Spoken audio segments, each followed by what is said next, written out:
레위기 11장 24절. 이런 것은 너희를 부정하게 하나니 누구든지 이것들의 죽음을 만지면 저녁까지 부정할 것이며 그 죽음을 옮기는 모든 자는 그 옷을 빨지니 저녁까지 부정하리라. 굽이 갈라진 모든 짐승 중에 쪽발이 아닌 것이나 책임질 아니하는 것의 죽음은 다 내게 부정하니 만지는 자는 부정할 것이요 네 발로 다니는 모든 짐승 중 발바닥으로 다니는 것은 다 내게 부정하니 그 죽음을 만지는 자는 저녁까지 부정할 것이며 그 죽음을 옮기는 자는 그 옷을 빨지니 저녁까지 부정하리라. 그것들이 내게 부정하니라. 우리 23절까지가 부정한 그 짐승과 먹을 수 있는 그런 그 짐승에 대한 이야기라고 했다면, 지금 부정한 동물로 인한 오염이 어떻게 되어지며 그걸 제거할 때 어떻게 하는가 라고 하는 문제로 이제 소개가 되어집니다. 지금 우리 레위기 출애굽기서부터 시작되어지는 이 율례와 규례 문제, 첫 번째 돌판과 두 번째 돌판으로 주셨던 그 규례 문제가 흐트러 놓게 되면 상당히 복잡한 내용으로 되어져 있어요. 그래서 아래다가 그 도표를 하나 소개해 드렸습니다. 그래서 지금 하나님 앞에 우리 양대 언약을 하나님 주셨는데, 이 양대 언약은 복과 그다음에 나라라고 이렇게 이야기를 했어요. 물론 나라에는 우리 자선 언약과 그다음에 땅 언약과 그다음에 통치 언약으로 구분되어져 있습니다. 여기 양대 언약이에요. 그런데 이제 하나님과의 이 복에 대한 회복을 하는 방법이 제사의 규례를 통해 가지고 이것이 완성되어진다고 하는 것으로 지금 우리 그 성경 전체의 내용으로 보게 되면 출애굽기 34장서부터 레위기 10장까지 되어졌습니다. 출애굽기 34장, 이게 지금 두 번째 돌판으로 시작되어지는 거예요. 거기서부터 레위기 10장까지다. 물론 이제 우리 19장부터 출애굽기 19장부터 33장까지는 첫째 반 그 돌판으로 해가지고 율례와 규례, 물론 계명과 율례와 규례를 주었었는데, 그거를 파하시고 하나님께서 두 번째 돌판을 가지고 새로운 이 제사의 규례를 주시고, 그 다음에 이제 나라에 대한 걸 주셨단 말이에요. 그래서 이 제사에 대한 규례가 세 가지로 해가지고 이제 제단, 그 다음에 제물, 그 다음에 제사장, 이 세 가지의 그 내용으로 지금 구성이 되어져 있는 거예요. 그래서 우리 제사의 3대 요소를 통해 가지고 우리가 이 규례에 참여하게 되었을 때 하나님 앞에 거룩하다고 칭함을 받게 되어지는 사건이다. 그럼 이거는 이제 우리 온전하게 이루신 것이 예수 그리스도란 말이에요. 예수 그리스도께서 이걸 이루셨다고 한다면 예수 그리스도께서 이 세 가지를 다 해가지고 뭐 이제 이 제물로 죽으시고 제단으로 부활하시고 그리고 이 제사장으로 승천하심으로 해가지고 실체적으로 다 이루신 거 아니에요, 이게? 예수님이 실체적으로 다 이루신 사건입니다.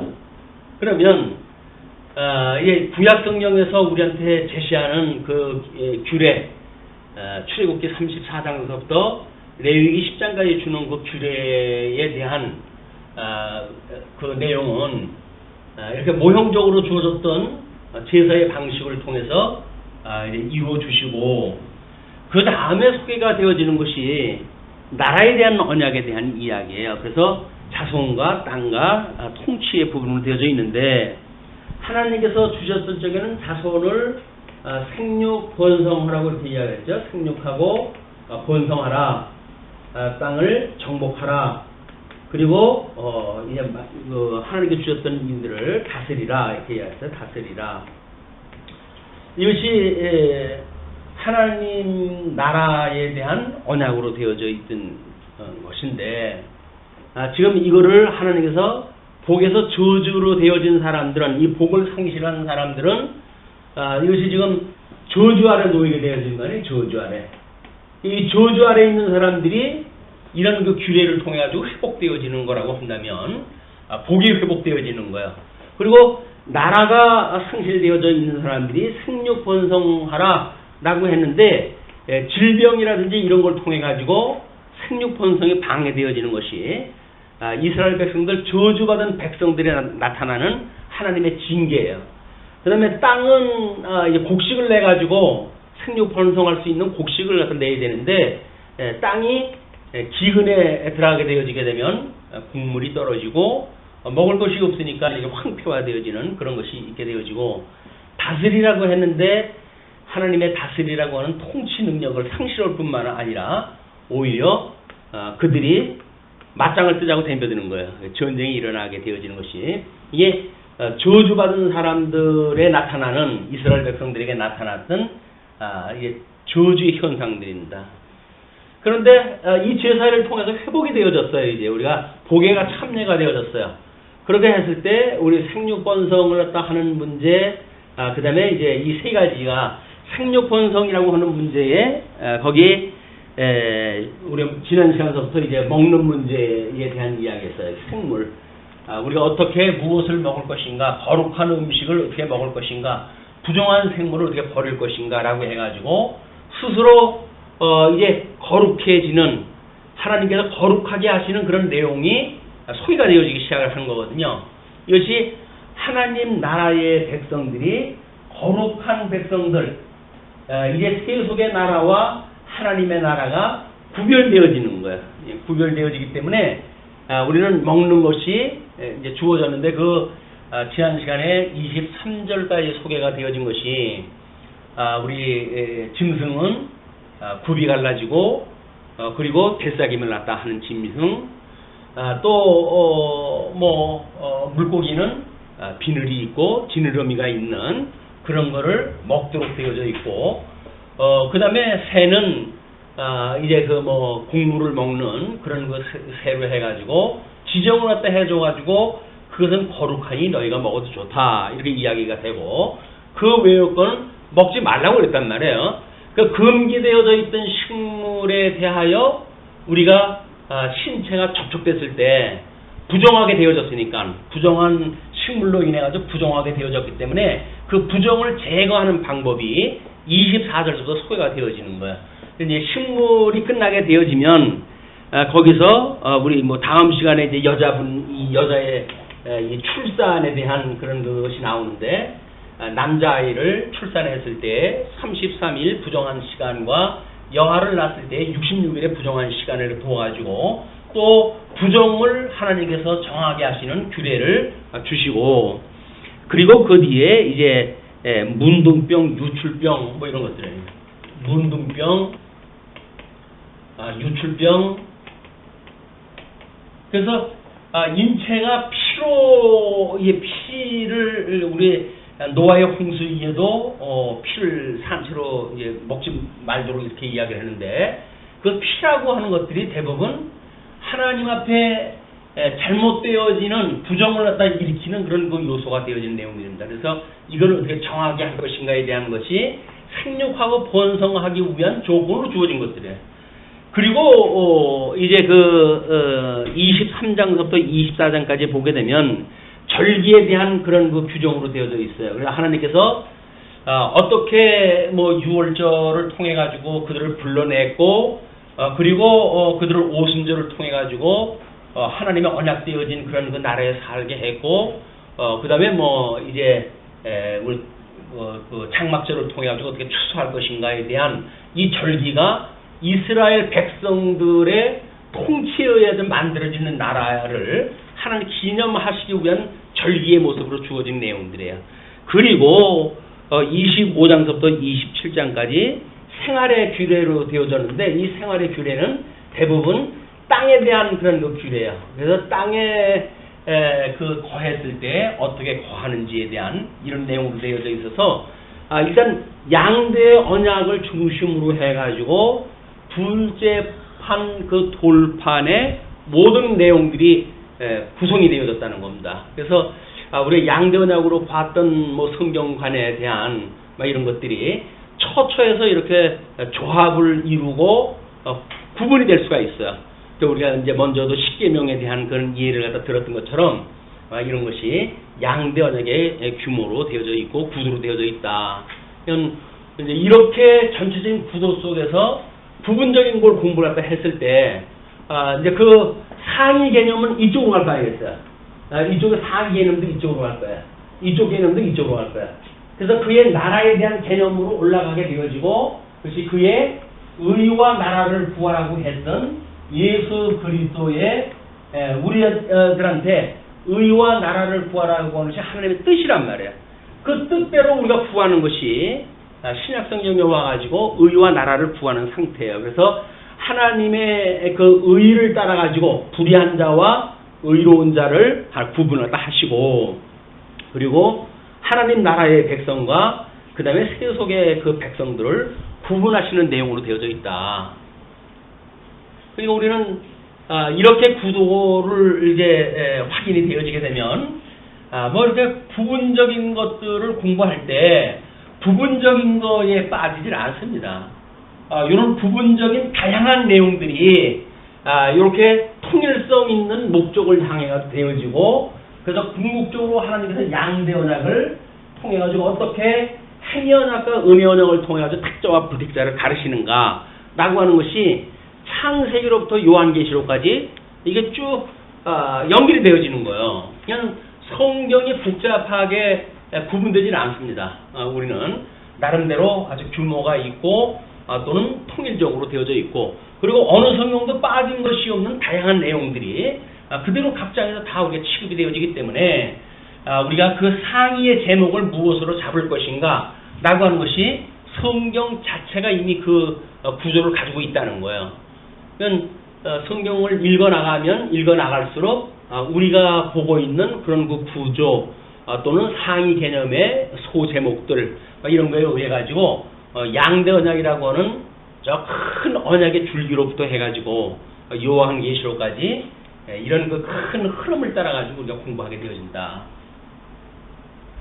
우리는 그런 맥락으로 봤을 때 어떤 부분적인 것, 다양한 그런 내용 속에서 거기서 자체의 어떤 목적을 추구한다든가 이렇게 하는데 오해가 없게 되어지는 거야. 궁극적으로 하나님께서 언약대로 이루어 가시는, 물론 이건 예수 그리스도를 통해서 이루어 가시는 거기 때문에 메시아를 언약하시고 그 메시아가 성취함으로 해가지고 주님의 몸된 교회 예수 그리스도로 말미암아 여기 참여되어진 자들이 이걸 우리가 예수 그리스도의 이 사건을 믿는 사람들을 우리가 이 칭의라고 이렇게 이야기를 했어요. 이 복음을 믿는 사람들을 의롭다고 칭해 주시고, 의롭다고 칭해 주시는 뿐만 아니라 우리들로 하여금 성화하도록 해 가심으로 해서 우리 주님이 오시는 그날까지 우리는 이 성령의 내용대로 하나님 앞에 거룩한 사람으로 하나님께서 살아가게 하신다는 거예요. 우리가 살아가는 것이 아니라 하나님께서 예수 그리스도 통치 아래 있으므로 우리를 거룩한 백성으로 삼아주시고, 물론 우리가 아직도 육신의 소욕을 가지고 있는 관계로 죄 가운데 있는 것들이 고발되어지고 노출되어지지만 그때마다 온전케 하시는 예수 그리스도를 바라봄으로 해가지고 죄 사함을 받았다고 하는 은혜의 감동을 또 확인하고 또 기억하고, 이렇게 우리가 예수 그리스도의 구속의 은혜를 끊임없이 생각하며 살아갈 수 있는 이런 은혜를 우리가 가지게 되어진다. 성경 자체가 그런 논리로 되어져 있어요. 그래서 성경만 우리 그런 그 논리를 따라서 읽게 되어지게 되면 우리 이제 물론 서신서의 복음서를 통해 가지고 복음서에서 이걸 이루신 거 아니에요. 예수는 궁극적으로 이렇다고 한다면 우리 서신서를 통해 가지고 어떻게 주님의 몸된 교회를 견인해 가시는가, 이것이 복음서의 구조와 서신서의 구조가 같다고요. 주제가 여기에 우리 네 가지 주제를 이야기를 했는데 직임, 신분, 사역, 품위, 이 네 가지라고 그랬는데 복음서에서도 이 주제로 되어져 있고 서신서에도 여전히 이 구조로 되어져 있다. 그래서 천상에 계신 주님께서 성령을 보내주셔가지고 우리들로 하여금 하나님이 거룩하신 하나님이 우리를 어떻게 거룩하게 하시는지에 대한 이런 내용들을 우리한테 깨닫게 하시고 또 믿어지게 하심으로 해가지고 거룩한 성도로의 삶을 하나님께서 인도하신다. 그래서 우리는 아무것도 하는 게 없어요. 주님께서 허기하신 대로 하니까. 그래서 그것이 은혜의 감동으로 오게 되어지는 겁니다. 예, 그동안 이제 그 칭의에 대한 여기에 머물러져 있던 사람들은 우리가 예수님이 우리를 위해서 이렇게 온전히 다 이루셨으니까 그다음 우리는 어떻게 살아도 문제가 없어 라고 말하는 것이 보통 구원파의 논리라고 이야기를 했어요. 뭐 구원파뿐이 아닙니다. 구원파의 그 논리를 따라 가지고 사용했다 하는 여러 그런 그 이단 교파들도 여전히 이걸 무시하고 있는 그런 그 내용을 보게 되는데 그렇지는 않습니다. 하나님께서 죽었던 우리를 살리셨을 뿐만 아니라 우리 온전한 예수 그리스도의 형상을 닮아가도록 성화의 과정을 인도하신다.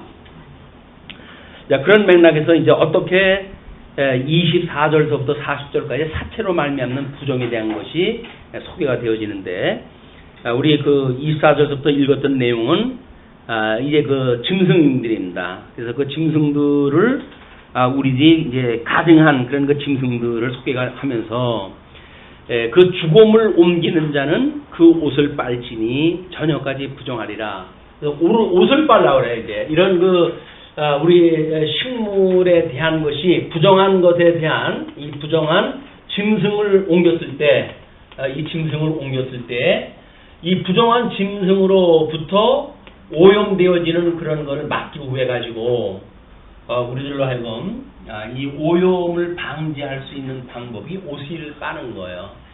옛날에는 그 옷을 빠는 것이 이제 뭐 흐르는 물에 양잿물을 통해 가지고 이제 빨래를 갖다 했잖아요. 근데 이 과학이 발달하고 그렇게 하면서 우리는 세제가 발전하기 시작했다 해가지고 뭐 우리 때를 갖다 수없이 밀어도 이게 될까 말까 하는데 그 뭐 요즘 개발한 걸 보게 되면 비누칠처럼 그냥 해도 그냥 뭐 때가 서말이나 이게 밀려나오고 그러잖아요.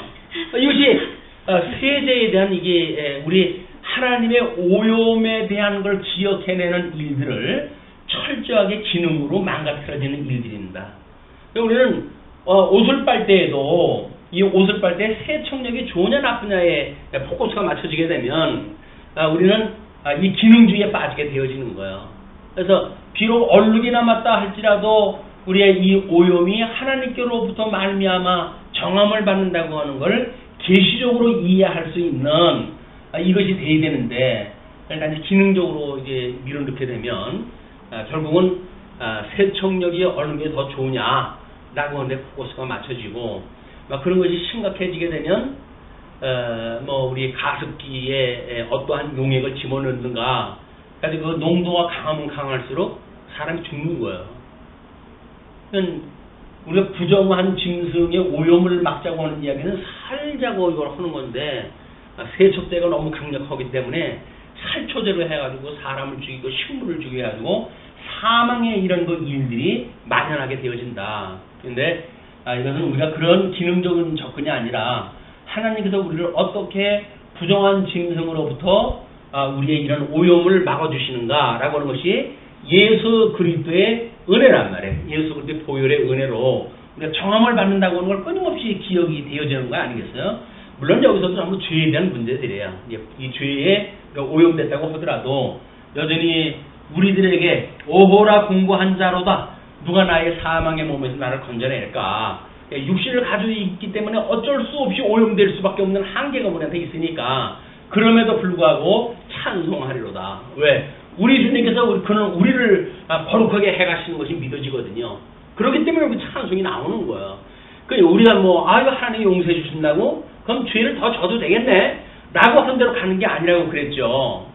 주님께서 우리를 이럼에도 불구하고 용서해 주신다고 하는 것이 기억나기 때문에 우리는 은혜의 감동을 받고 끊임없이 하나님 앞에 감사하도록 되어져 있지 죄가 많은 곳에 은혜가 많대. 야, 죄를 더 짓자. 라고 하는 쪽으로 가지 않는다. 이제 우리가 이런 하나님으로 말미암아 이게 지금 육신을 입고 살아가는 우리의 삶의 전부 아닙니까? 의롭다고 칭함을 받았던 것은 순간적이에요. 이걸 우리가 협의적인 구원이라고 이렇게 구분을 다 했는데, 근데 광의적인 그런 거 구원에 보게 되면, 구원의 서정에 보게 되면, 우리 이 성화로부터 견인, 영화에 이르기까지 전 단계 가지고 우리의 삶이, 예수를 믿고 나머지 삶은 다 이겁니까? 이거예요. 예수 믿고 우리가 구원받았어요 라고 하는 거는 거의 순간적인 거예요. 하나님을 우리가 아버지라고 부르는 거기까지 이르는 거는 순간적인데, 나머지의 삶은 여전히 성화라고 하는 이 삶을 통해서 우리가 살아가게 되어지는 거기 때문에 이것이 끊임없이 우리들에게 오염을 줄 수밖에 없는 문화적 충돌을 우리가 이제 겪게 되어진다. 그래서 영적 전쟁이 끝없이 성도는 시작이 되어지는 거야. 이 성화라고 하는 그 이야기는 결국은 영적 전쟁입니다. 영적 전쟁. 우리가 이제 우리의 싸움은 혈과 육에 대한 것이 아니라 공중 권세 잡은 자들에 대한 거 아니에요. 공중 권세 잡은 자들에 대하여 영적 전쟁이 시작되어진 거기 때문에 어떻게 하나님께서 우리로 하여금 거룩하게 하시고 또 죄의 그런 그 모습을 버리게 하시는가, 또 우리의 시험에 빠지지 않게 하시고 악으로부터 우리를 건져내시는가 라고 하는 것이 우리가 매일 묵상해야 될 우리의 삶이에요. 우리 시편에 보니까 작은 소리로 읊조리겠다라고 이야기하는데, 그 읊조리다라고 하는 것이 명상하다, 상고하다 그런 거 이야기거든요. 그냥 하나님의 말씀을 끊임없이 생각하는 것이 뭐냐면, 우리 주 예수 그리스도 나를 정죄하셨어, 그 이야기예요. 그분이 나를 갖다 성화를 갖다 해가셔, 그 이야기예요. 어떤 죄를 짓는다고 하더라도 거기에서 주님이 나와 함께 하셔, 그걸 깨닫게 하시고 그 복음을 붙들고 살게 한다. 아까는 우리가 찬송을 부를 때 십자가를 붙들고 뭐 이렇게 우리가 이제 온전한 데 나간다고 이야기할 때 했는데, 십자가에 돌을 붙든다는 이야기가 뭐냐면 우리 주님께서 우리를 이렇게 거룩하게 해 가신다는 거예요. 이것이 주님께서 해 가시는 것이고 하나님의 뜻이니까 우리가 이렇게 살아가는 것이 좋은 거지, 우리가 하나님의 자녀라고 그러고 예수도 한 몸이라고 그러면서 거룩하게 되어지는 것이 나한테 불편하다, 좀 거북스럽다 라고 한다면 예수님 보고 연합관계에 좀 문제가 있는 거예요. 그냥 예수님 보고 우리가 한 몸을 이뤘다고 한다면 아버지가 좋아하는 것이 나도 좋고 아버지가 싫어하는 것이 내가 싫고 같은 뜻을 가지고 살아가게 되어지는 것이 영적 예배라고 이렇게 이야기해놨어요. 선한 뜻을 분별하고 믿음의 분량만큼 생각하고 주신 은사를 따라 살아가는 것이 영적 예배, 인격적인 우리 이제 삶이기 때문에 영적 예배라고 하는 것은 그 영적 전쟁입니다. 이것이 예배로 해가지고 주님께서 하나님 앞에 드려진 예배라고 한다면 삶 속에서 끊임없이 우리가 관제물로 해가지고 여기에 이걸 위해가지고 우리 몸을 바치는 일이기 때문에 우리 삶 속에서는 영적 전쟁, 영적 예배가 지속적으로 하나님의 은혜를 깨닫는 수단으로 주어진다. 자, 그렇기 때문에 이제 여기서 그것뿐만 아니라 네 발로 다니는 짐승뿐만 아니라 땅에 기는 길짐승 중에 내게 부정한 것은 이러하니 곧 두더지와 쥐와 큰 도마뱀 종류와 도마뱀 부치와 육지 악어와 도마뱀과 사막 도마뱀과 카멜레온이라. 모든 기는 것 중 이것들은 내게 부정하니 그 죽음을 만지는 모든 자는 저녁까지 부정할 것이며. 우리 쥐를 잡았던 임채주 집사님은 부정한 거예요. 이제 물론 이 육적인 개념은 예수님을 통해 가지고 신령한 개념으로 이것이 전환이 되어졌으니까 그런 개념을 우리가 이해하는 것이 필요합니다. 이런 것 중 어떤 것의 죽음이 나무 그릇에든지 의복에서든지 가죽에든지 자루에든지 무엇에 쓰는 그릇에든지 떨어지면 부정하여 지리니 물에 담그라. 저녁까지 부정하다가 정할 것이며. 그래서 흐르는 물에다 이걸 잠가놔야 이제 그 흐르는 물의 세척력에 의해 가지고 그것이 정결하게 되어진다는 거죠. 그거는 우리의 샘물이 되시는 예수 그리스도, 우리의 생수가 되시는 예수 그리스도로 말미암아 씻겨져 가는 것들이에요. 그걸 예표를 갖다 한다. 여기서 나오는 모든 것들은 예수 그리스도 통해서 이루어질 걸 보여주는 모형적인 소꿉장난들이니까 이 소꿉장난에 우리가 몰입되어지는 것이 아니라 이 소꿉장난이 예수 그리스도를 통해 가지고 어른이 되어졌을 때 우리가 하나님을 마주보는 것 같이 알게 되어졌을 때 과연 우리가 어떻게 살아갈 것인가 라고 하는 것이 우리가 진정한 사랑이라고 하는 개념으로 이제 오게 되어지는 겁니다. 예, 물에 담그면 깨끗하게 되는데, 그것 중 어떤 것이 어느 질그릇에 떨어지면 그 속에 있는 것이 다 부정하여 지나니 너는 그 그릇을 깨뜨리라. 그래서 질그릇 같은 거, 만들기 쉬운 그릇, 싸구려 그릇, 이런 것들은 표면이 이제 거칠고 그러기 때문에 쉽게 세척이 안 되고 그러잖아요. 그러니까 그걸 깨트려 버리는 거예요. 깨트려 버려라. 먹을 만한 촉촉한 식물이 거기에 담겼으면 부정하여질 것이요, 그 같은 그릇에 담긴 마실 물도 부정할 것이며, 이런 것에 주곰이 물건 위에 떨어지면 그것이 모두 부정하여지리니 화덕이든지 화로이든지 깨뜨려 버리라. 이것이 부정하여져서 너희에게 부정한 것이 되리라. 생육 번성하게 하시기 위해서 생육 번성을 어떻게 유발시킬 수 있는 이 질병이 이제 그 저주의 상태로 나타나는 거기 때문에 어떤 그 전염병이 만연하게 되어지고 그 질병 저주에 빠지게 되어지게 되면 생육 번성이 안 되어지니까 하나님께서는 생육 번성하라 하신 대로 생육 번성하게 하시는 방법을 이런 방법으로 좀 해가시는 거예요. 그리고 그 36절에 샘물이나 물이 고인 운동이는 부정하여지지 아니하되 그 죽음에 닿는 것은 모두 부정하여질 것이요. 그래서 그 물 자체는 부정하지 아니하지만 죽음이 닿는 것은 모두 부정하여질 것이고, 이것들의 죽음이 식물 종자에 떨어지면 그것이 정하거니와 만일 종자에 물이 묻었을 때에 그것이 그 위에 떨어지면 너희에게 부정하리라. 그래서 종자에 이르기까지 하나님께서 부정한 것들을 금기시키십니다. 오염 방지, 오염 방지. 이런 오염이라고 하는 그 이야기는 이제 우리 지난 시간에 이거를 문화적 충돌이라고 이렇게 이야기를 했잖아요. 문화적 충돌이다. 우리 고린도 전서에 보게 되면 이방인과 헬라인과 유대인 간의 그 갈등, 모든 식문화도 다르고 그렇기 때문에 그 갈등을 어떻게 할 것인가에 대한 걸 사도 바울이 끊임없이 이야기하지요. 이제 사도 바울이 이야기하는 것은 예수 그리스도 안에서 남자가 따로 있고 여자가 따로 있는 게 아니다, 이렇게 이야기를 하거든요. 왜냐면 그때 이 문화적 충돌이 남자와 여자에 대한 그 문화적 충돌이 계속 되어지니까 너울을 쓰는 문제, 방언을 하는 문제, 심지어 가르치는 문제, 이거 다 그런 거예요. 그래서 남자들이 뭔가 사회적인 그 지도층에 있었을 때 감수성이 이제 또 높은 그 여자들이 아마 이런 걸 경계시키고 이런 그 일들은 남녀에 대한 그런 그 구별을 갖다 하는 것이 아니라 이 남녀가 그리스도 안에서는 이것이 차별이 없어요. 그러나 현 시대적으로 해서 문화적인 충돌이 있을 수 있으니까 그러지 말라, 그 이야기예요. 그래서 이런 역사적 배경을 무시하고 여자는 교회에서 잠잠하라 하지 않았느냐. 그러므로 여자는 교회에서 잠잠해야 된다 라고 하는 그 이야기는 문자주의자들이 만들어내는 근본주의적인 이런 망발입니다. 아니 지금 같은 세상에 무슨 남녀의 차별을 둬가지고 남자는 머리고 여자는 뭐라고요? 땅이에요? 나는 하늘, 너는 땅, 내 말 들어 라고 하는 이런 전 근대적인 생각이 복음이 분명하게 드러나지 않았을 때 나타나는 현상이란 말이에요. 근데 문화적인 변화와 동시에 하나님의 그 말씀이 나름대로 해가지고 남녀의 차이가 없는 걸로 해도 분명하게 드러나잖아요.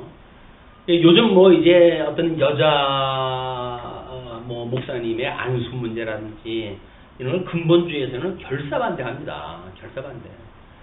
그리고 신학교에서 무슨 여자가 강대상에 올라오고 이러는 걸 얼마나 폄하하고 웃기는 얘기로 해가지고 하는지 몰라요. 그래가지고 사회 이슈가 되어지고 그러는데 그 사람들이 근본주의의 근본주의, 이 성경을 문자적으로 이해하는데 그치는 역사적 배경이라든지 신학적 배경이라든지 하는 데까지 가지 못하는 이런 초보적 단계에 머물러져 있는 사람들이 고집을 부리는 거예요.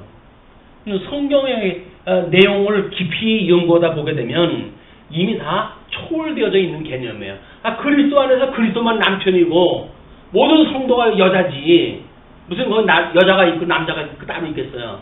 그걸 또 일반 계시적인 방법으로 지켜야 된다는 거야. 그럼 복음이 뭐가 필요 있어요?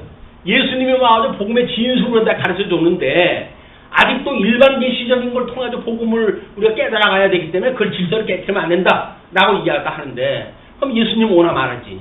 일반 계시적인 걸 가지고 복음을 깨닫는다고 한다면 이미 실체적으로 예수 그리스도가 이 땅에 오셔가지고 성취되었다고 하는 그 이야기는 일반 계시로 보여줬던 모든 것들을 뛰어넘는 거예요.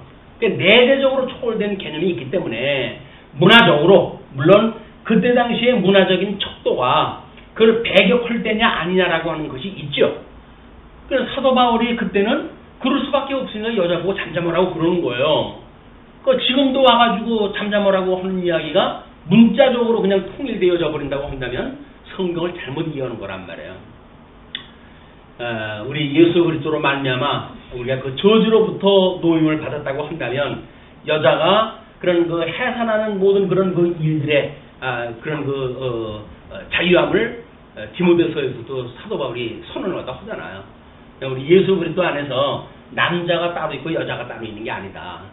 교회에서도 뭐 남전 여비적인 어떤 그런 그 이야기를 농담 삼아 한다고 하더라도 그걸 바로 지적을 갖다 해야 돼요.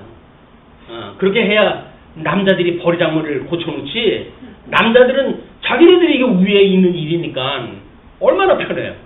그냥 이걸 고집을 갖다 부리는 거예요. 슬쩍 농으로 던져가지고 그걸 써먹으려고 이렇게 이야기를 하는데 그때 아주 호되게 공격을 갖다 해야 돼요. 그래가지고 이게 비성경적인 걸 갖다 이야기하고 그래서 그건 반복음적인 걸로 해가지고 예수 믿지 않는 사람이나 하는 얘기지 예수 믿는 사람이 어디 그리스도 안에서 남자 여자를 구분을 갖다 해가지고 뭐 남전 여비를 갖다 이야기하고 이야기가 되어져야지. 그렇지 않으면 끝도 없고 한도 없어요. 한번 우리가 얽어매이기 시작을 하게 되면 머리 뭐 발로 밟으려고 그러는 것이 이 짐승권세의 아주 습관이라니까요.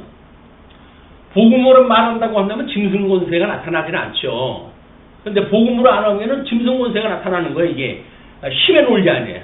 남자가 여자 위에 불림한다는 이야기 힘의 논리이기 때문에 그 힘의 논리에 의해 가지고 하게 되면 짐승의 권세고 짐승 권세의 특징은 죽는 데까지 밟는 거예요. 아무 소리 못할 때까지 밟아대끼는 게 짐승 권세의 특징입니다. 어느 정도 보면 놔둔다고요? 안 그래요. 아주 악을 있는 대로 써가지고 어떻게든지 잡아먹으려고 하는 것이 이 사망 권세의 그 습성이니까 끊임없이 우리가 복음을 붙들고 사는 게 중요하다. 이걸 놓치는 순간 우리는 종로로 설 수밖에 없어요. 문화적으로 또는 역사적으로 우리가 그런 삶을 살아왔고 우리가 이런 그 유교적인 그런 그 사상이 뭐 지금은 또 너무 이제 또 뭐 치니까 또 문제지만 뭐 얼마 전까지만 해도 남자들 참 살기 좋은 세상이었죠. 지 멋대로 뭐 살고 그랬으니까. 그래도 뭐 아무 소리도 못 하잖아요. 그래, 여자가 이렇게 사는 것이 이렇게 사는 게 미덕이지. 라고 참고 살아왔으니까. 그러나 제도적으로 해가지고 한 번에 뒤집혔어요. 이것이 뭐 인권 운동에 의해서 만들어지는 것도 아니에요. 어떤 그 문화적 바람을 하나님께 불어넣으시게 되면 단순간에 바뀌어버리잖아요. 아니 뭐 시댁 문화라든지 뭐 이런 것들이 하루아침에 바뀌었어요. 요즘은 시어머니들이 쩔쩔쩔쩔 매요. 왜? 이 문화가 배는가 바뀌어버리니까. 이걸 사람이 교육을 시켜가지고 하려고 그랬으면 무한세월을 걸립니다. 그 특권을 왜 놓겠어요? 그걸 억지로 그게 아니라고 베끼게 되면 한없이 붙들고 있을 거니까 죽을 때까지 안 나 이럴 거 아니겠어요? 근데 하나님께서 바람을 불어가지고 그런 문화를 갖다 넣어버리니까 하루아침에 바뀌어가지고 시어머니하고 며느리 사이에 옛날 같은 그런 조건이 어딨어요. 시어머니가 며느리 시집살이를 갖다 하는 게 요즘 사정인데 뭐 그래도 나는 안 그래요. 뭐 이제 하시는 분들은 뭐 또 그런 대로 위로 가주시고 뭐 사십시오. 뭐. 그러나 사실 이 문화라고 하는 것은 하나님께서 내구팅에 바람을 붙들고 계시는 그런 천사의 그런 그 명령에 의해서 단순간에 뒤집어지는 일이다. 우리 보통 한 20, 30년 전에 여러 그 이단자들이 일어나기 시작을 했잖아요. 그 20, 30년 전에 일어났던 그런 그 이단들이 얼마나 세가 늘어나는지 몰라요. 근데 그런데 그 사람들의 양상을 보게 되면 다 비슷비슷해요. 그래서 기존 교회를 부정적으로 이야기했다 해가지고 뭔가 특징을 내세워가지고 자기네들이 제일 좋다라고 이야기하는 이런 사람들에 의해 가지고 구원파, 다락방 운동 뭐 이런 것들이 만들어지는 거예요. 일단 힘을 얻고 보니까 또 뭐 이제 그걸 이단을 해제를 갖다 해줘야 된다. 그래가지고 그걸 이단 해제하는 바람에 뭐 한기총에서 니네들 마음대로 그게 되냐? 그래가지고 그러면 우리 한기총 뭐 또 뭐 탈퇴홍보 말이지 뭐 이런 탈퇴해가지고 자체내로 문제가 만들어질 거래요. 이단이라고 하는 그 문제는 이런 예수 그리스도로 말미암아 되어지는 모든 것들을 부정하는 사람들로 만들어지는 일입니다. 다락방 운동도 마찬가지예요. 무슨 성교 운동이라든지 이런 걸로 해가지고 성도를 만나고 하는데 뭘 먼저 물어본다고요? 구원 받으셨어요? 라고 물어요. 구원 받으셨어요? 그걸 물어보는 것이 다락방의 특징이에요. 제일 먼저 질문이 사람을 만나서 구원 받으셨어요? 구원 어떻게 받으셨어요? 라는 이야기예요. 자기네들은 그 비밀을 알고 있기 때문에 비밀을 모르는 너희들은 가짜다 그 이야기예요. 그래서 특별한 그런 그 조직을 만들어내가지고 그래? 그래가지고 그냥 뭐 지금 어마어마한 돈을 갖다 벌어가지고 성지를 갖다 만들고 그러니까 돈이 많으니까 뭐 형편없는 그 총회에서 그 사람들하고 좀 어떻게 돈 좀 같이 좀 나눠쓰자 그래가지고 추파를 갖다 던지고 그러는 거예요. 음녀의 전쟁이 된다. 음녀의 전쟁. 세력이 많고 돈 많다고 해가지고 진리에서 벗어나는 사람들을 받아들이는 건 말이 안 되는 겁니다. 이런 거 문제가 끊임없이 이런 구약성경에서 이야기했던 이 내용이 신약성경의 시대에 오게 되면 신약시대에 오게 되면 진리의 전쟁으로 이것이 나타나는 거예요. 자 그렇게 해가지고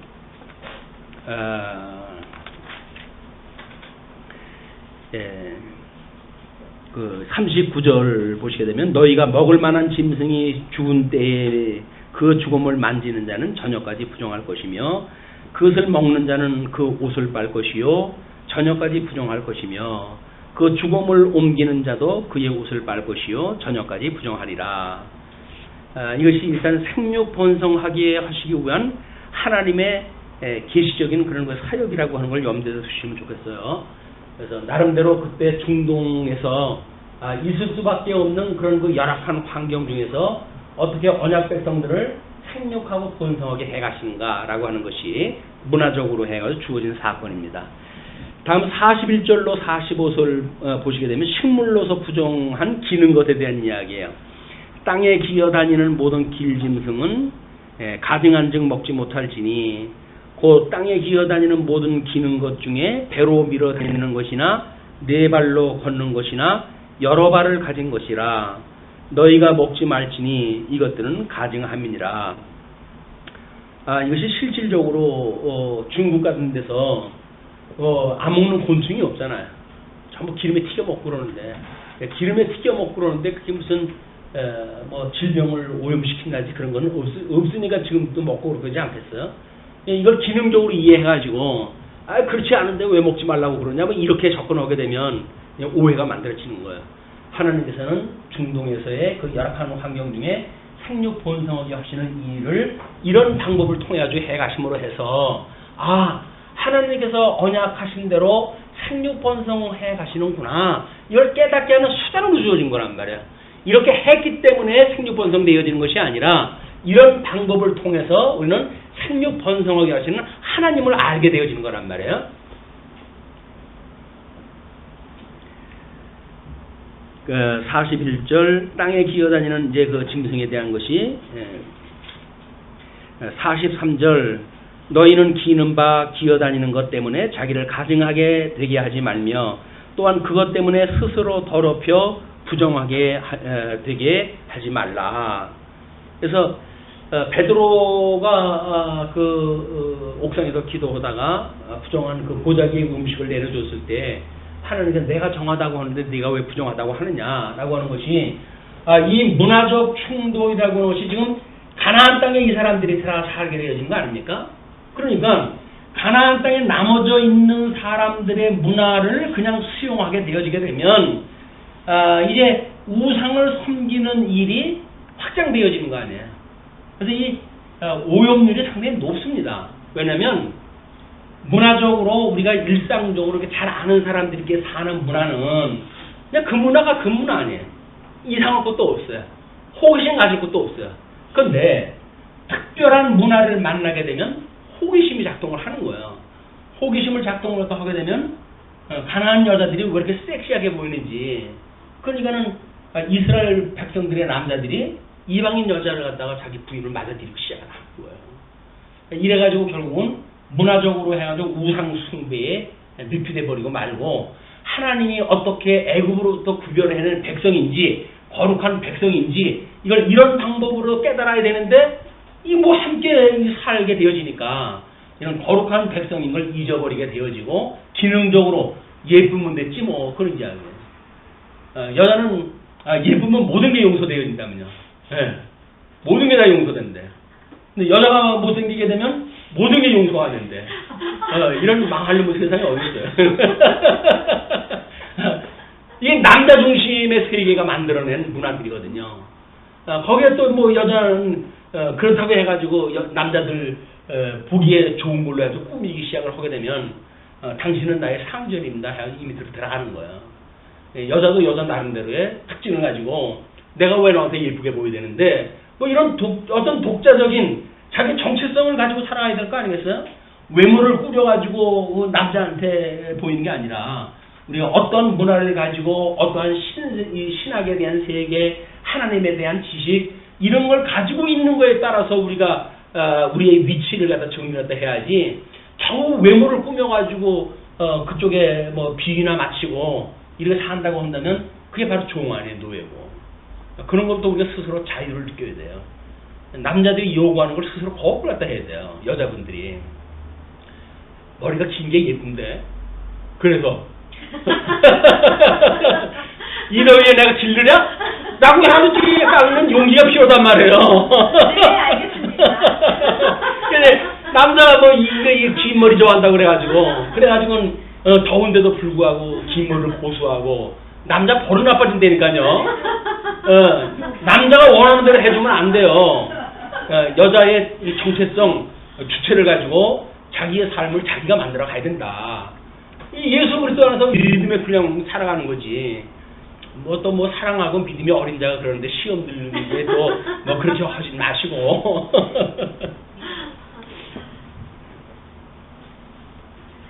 예, 땅에 기어다니는 이제 그 길짐승은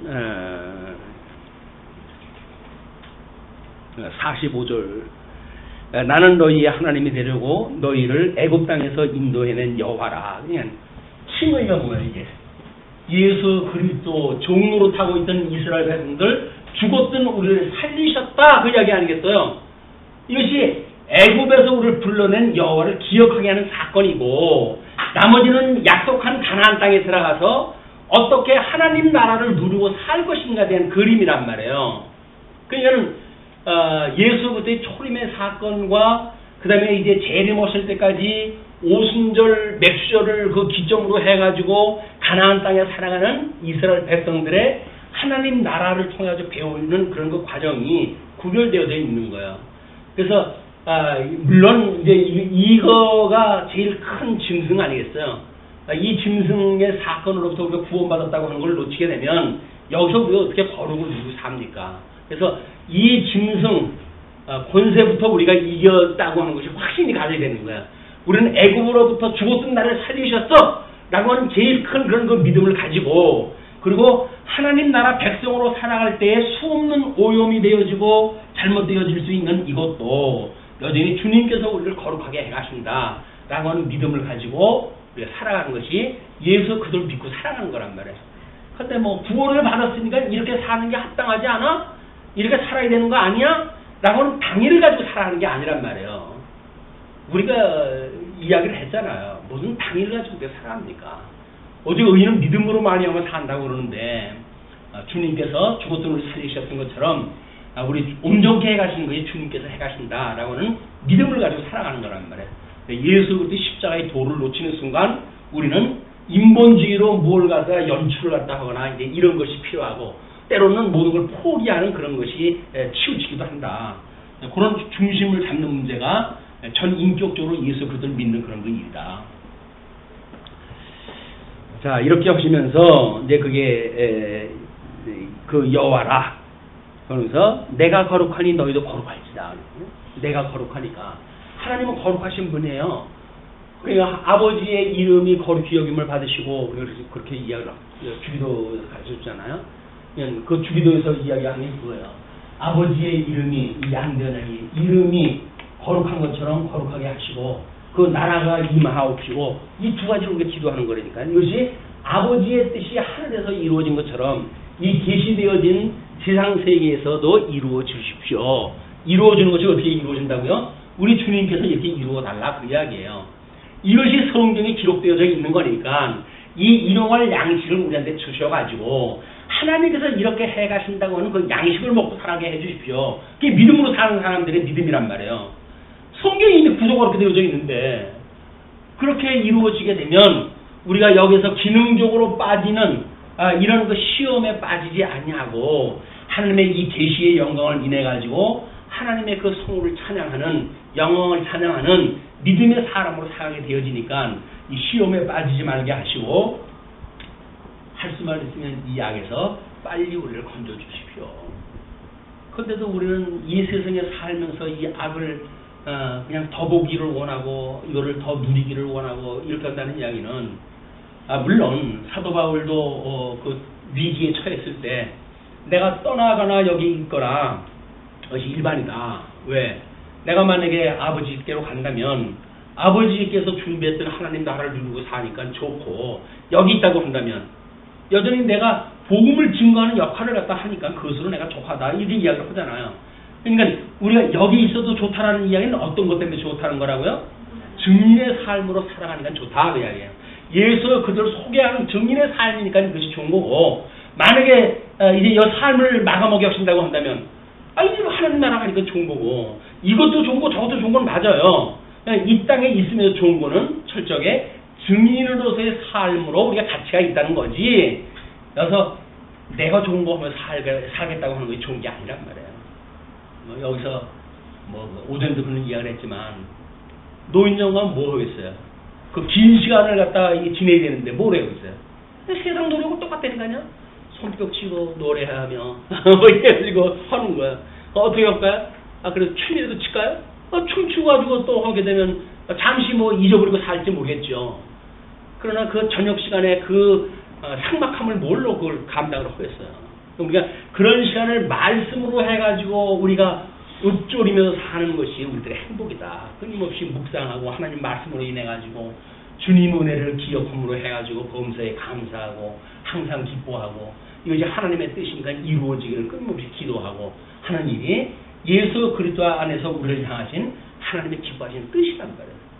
이 뜻이 어디로 읽어도 다 그 얘기 아니에요. 이 다양한 이야기가 결국은 상위 개념으로 가서 양대언약으로 주신 거니까 우리는 이런 지역적인 우리의 삶의 하나하나의 문제까지도 여전히 주님께서 이루어가신 실천신학적으로 이것이 해석이 되어진다. 이는 짐승과 새와 물에서 움직이는 모든 생물과 땅에 기는 모든 길짐승에 대한 규례니 부정하고 정한 것과 먹을 생물과 먹지 못할 생물을 분별한 것이니라. 그래 이해하다 하시고 그 다음에 이제 12장 넘어가게 되면 출산 성화 규례예요. 이건 8절까지밖에 없으니까 12장 1절로 4절을 보시게 되면 남아 출산 후 정결에 대한 문제입니다. 여호와께서 모세에게 말씀하여 이르시되 이스라엘 자손에게 말하여 이르라. 여인이 임신하여 남자를 낳으면 그는 이래 동안 부정하리니 곧 월경할 때와 같이 부정할 것이며 8째 날에는 그 아이의 포피를 벨 것이요 그 여인은 아직도 33일을 지내야 산절이 깨끗하리니 정결하게 되는 기한이 차기 전에는 성물을 만지지도 말며 성소에 들어가지도 말 것이며, 이것이 남자 아이를 낳았을 때 그 이야기입니다. 그래서 그 남자 아이를 낳았을 적에는 이제 부정한 그 시간이 며칠이라고요? 33일이에요. 출산의 문제에 대해서 남아를 낳았을 때 33일, 여자가 낳았을 때 66일을 부정하다고 이렇게 이야기를 하는데, 왜 남자를 낳았을 때 그 부정한 기간이 이렇게 배나 다르냐, 뭐 이런 걸 가지고 뭐 남전 여비적인 그런 그 사랑이냐, 이런 걸로 또 접근하면 골치 아픈 거예요. 하나님께서 우리들로 하여금 이제 이 생육하고 번성하는 그런 그 은혜가 하나님께로부터 말미암았다라고 하는 걸 차별해서 우리 깨닫는 일들이거든요. 이런 이제 그때 뭐 당시에 여자 아이를 자기의 재산으로 삼았던 그런 뭐 가부장적인 그런 그 문화 속에서 생육하고 번성하는 그런 문화를 하나님께서 깨닫게 하시는 그런 그 이유로 주신 거니까 이걸 계시적으로 이해를 해야지, 기능적으로 이야기해가지고 여자는 뭐 남자가 먼저 범죄한 것이 아니라 하와가 먼저 범죄를 했다 했고, 그러므로 그 이후에 남자가 범죄했으므로 여자의 죄가 더 중하다, 뭐 이런 식으로 이야기가 하게 되면 여자분들 서운하죠. 아담이라고 하는 그런 분은 예수 그리스도에 대한 예표적인 인물이고, 하와라고 한다면 주면 몸된 교회의 예표적인 인물이기 때문에 우리는 그걸 나누어 가지고 볼 이유가 없는 겁니다. 예수 그리스도 안에서는 남자와 여자가 다른 게 없어요. 내재적으로 초월되어져 있는 그런 큰 글을 가지고 복음을 이해해야지, 이게 아니게 되면 예수를 믿으면서도 여전히 남자를 뭐 자기 꼬공이나 무슨 하인녀처럼 취급한다 하고 이런 몰상식한 그 기독교 문화가 만들어지는 거예요. 그렇지는 않습니다. 여자분들이 빨리 깨어났으면 좋겠는데 여자분들이 그럴 생각이 원래 없어요. 왜냐면 뭐 남자들이 잘 보러다 먹이고 그런데 뭐 편한 게 좋지 뭐. 주도적인 삶을 산다는 이야기는 엄청난 에너지가 들어가는 일이거든요. 골치 아픈 일이에요, 이게. 스스로 자기 정체성을 꾸리고 산다는 일은 엄청나게 힘들어요. 그런데 보러다 주는 밥 먹고 뭐 그래가지고 대충 뭐 집에서 뭐 이렇게 쉬는 것처럼 좋은 게 어딨어요.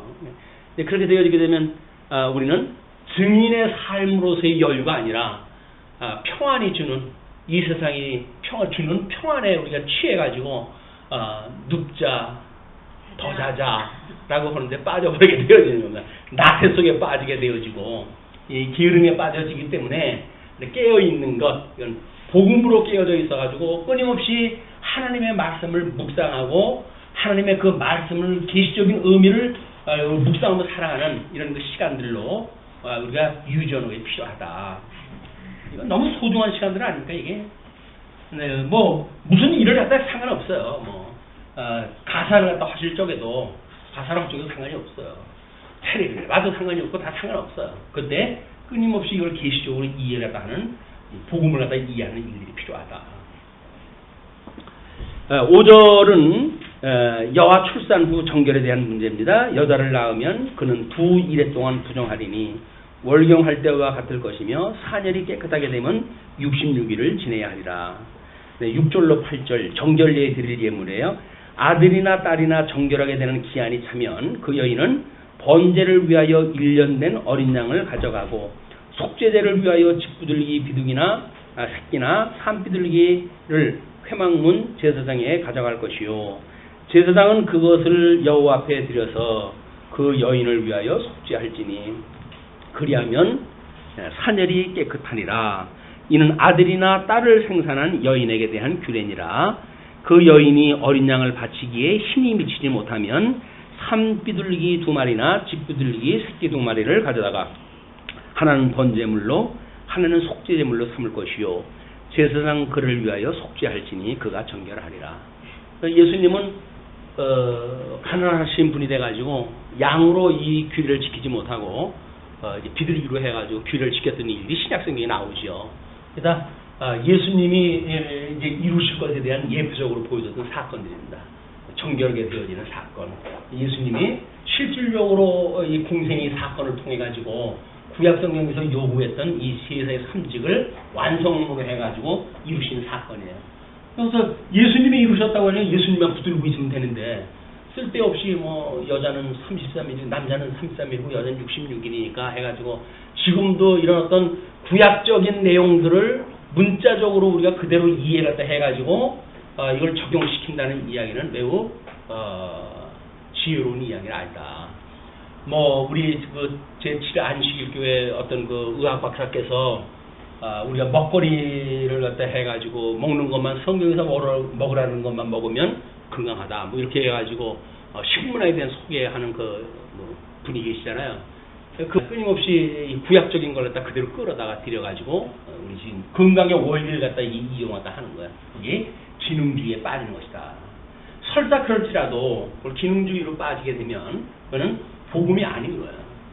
해석은 이것이 계시적으로 이해가 되어지고 그리고 뭐 그것이 어떤 그런 먹는 음식이 나름대로 순결하고 야성이 짙고 뭐 인간하고의 그런 가까운 짐승이고 라고 하는 걸 우리가 먹는다고 한다면 또 모르되 그걸 성경에 이렇게 이야기됐기 때문에 막 이것이 건강의 원리다 뭐 이렇게 이용하려고 하는 것은 기능주의에 빠지는 오류가 있다. 남자아이를 낳으면 8일째 만에 그 할례를 하도록 이렇게 되어져 있어요. 예수님도 이 할례에 대한 문제 때문에 이 할례의 문제는 뭡니까? 생육하고 번성하라고 하는 것이 우리 예수님으로 와가지고는 이것이 마음의 할례를 할지니 그러잖아요. 그러니까 마음의 할례가 되어진다는 영적으로 해서 생육 번성을 하는 그런 걸 이야기했다 하는 거예요. 그래서 뭐 할례라고 하는 그런 구약적 그런 문화를 현재 또 뭐 우리가 이제 어떻게 이용하는가 뭐 약간 기능적으로 접근하다 하고 뭐 이렇게 하는 거는 그렇게 지혜롭지는 않습니다. 하고 싶으면 하고 말고 싶으면 마세요. 그건 어떤 성경의 진리하고 전혀 상관이 없는 일이다.